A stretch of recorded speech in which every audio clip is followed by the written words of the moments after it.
Bismillahirrahmanirrahim. Assalamualaikum warahmatullahi wabarakatuh. Alhamdulillah, pada kesempatan ini kita bisa bertemu kembali.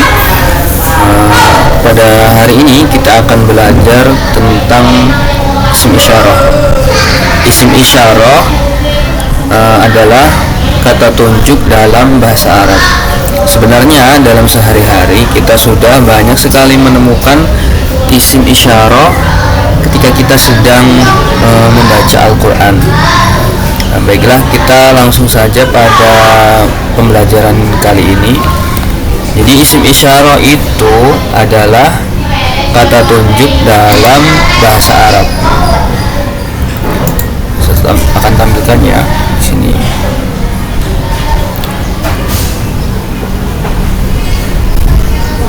Nah, isim isyarah dalam bahasa Indonesia dikenal dengan istilah kata tunjuk.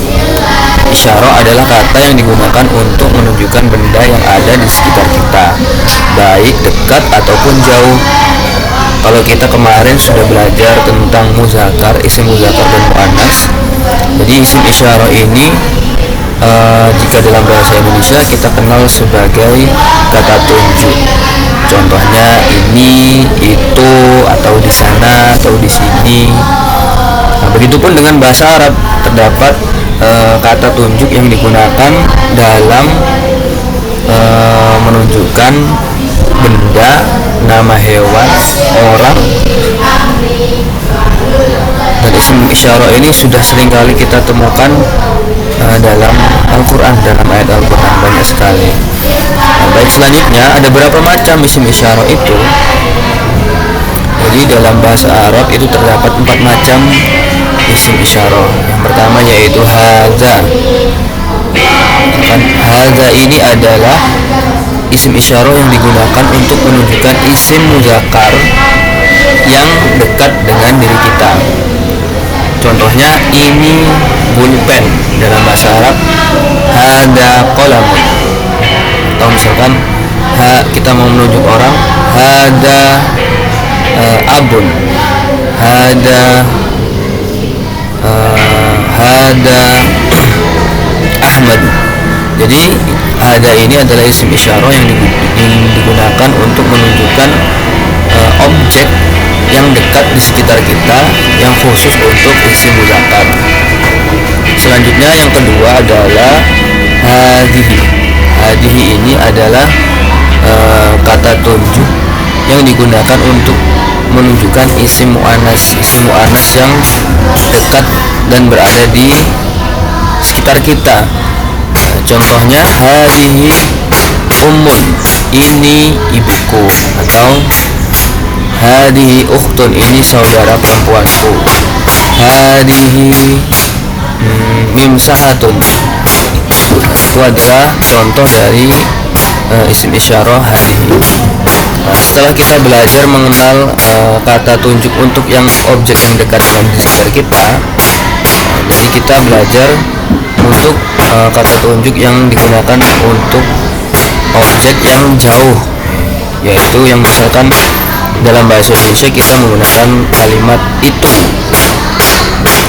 Jadi sama dengan pembagian isim isyarah untuk menunjuk nama yang dekat, terdapat juga isim isyarah yang menunjukkan nama yang jauh.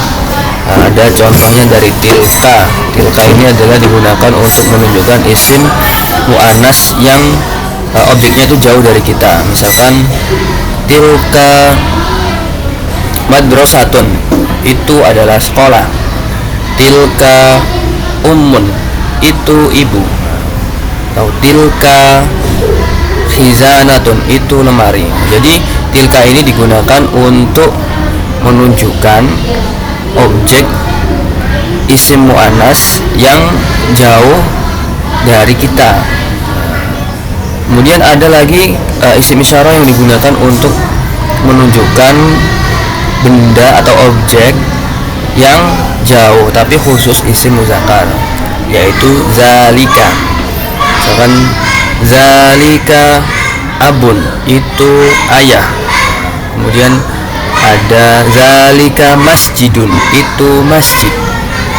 Jadi ada 4 macam isim isyarah yang biasa kita temukan atau kita gunakan dalam kehidupan kita sehari-hari. Ini khususnya ketika kita sedang murojaah, kita bahkan menemukan beberapa macam isim isyarah yang ada di dalam ayat tersebut. Jadi ini adalah contoh isim isyarah. Ada qolamun, artinya ini pulpen. Hadihi sabturatun, ini papan tulis. Zalika qolamun, itu pulpen. Tilka sabturatun. Baik. Nah, di sini saya akan membagikan salah satu permainan yang digunakan ketika teman-teman sedang belajar di sekolah, yaitu permainan berkelompok secara tim. Oke, kita coba ya dalam mengerjakan salah satu soal. Oke, selanjutnya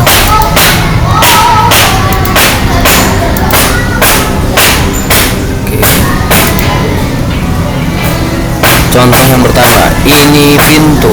Ini pintu dalam bahasa Arab itu adalah babun, yang berarti isim mudzakkar. Ini untuk isim isyarah yang kita gunakan adalah haza, berarti jawabannya adalah haza babun. Selanjutnya yang kedua,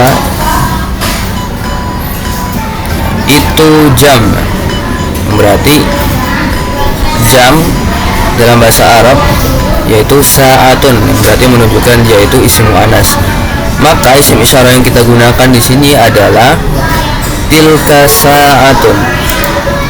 Selanjutnya meja dalam bahasa Arab adalah maktabun, maka kita menggunakan isim isyarah yang menunjukkan isim mudzakkar yang dekat dengan objek kita, berarti hadza maktabun.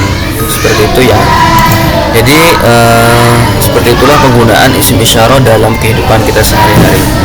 Semoga apa yang Ustadz jelaskan bisa bermanfaat dan bisa kita amalkan dalam kehidupan sehari-hari. Cukup sekian dari apa yang Ustadz sampaikan. Terima kasih. Assalamualaikum warahmatullahi wabarakatuh.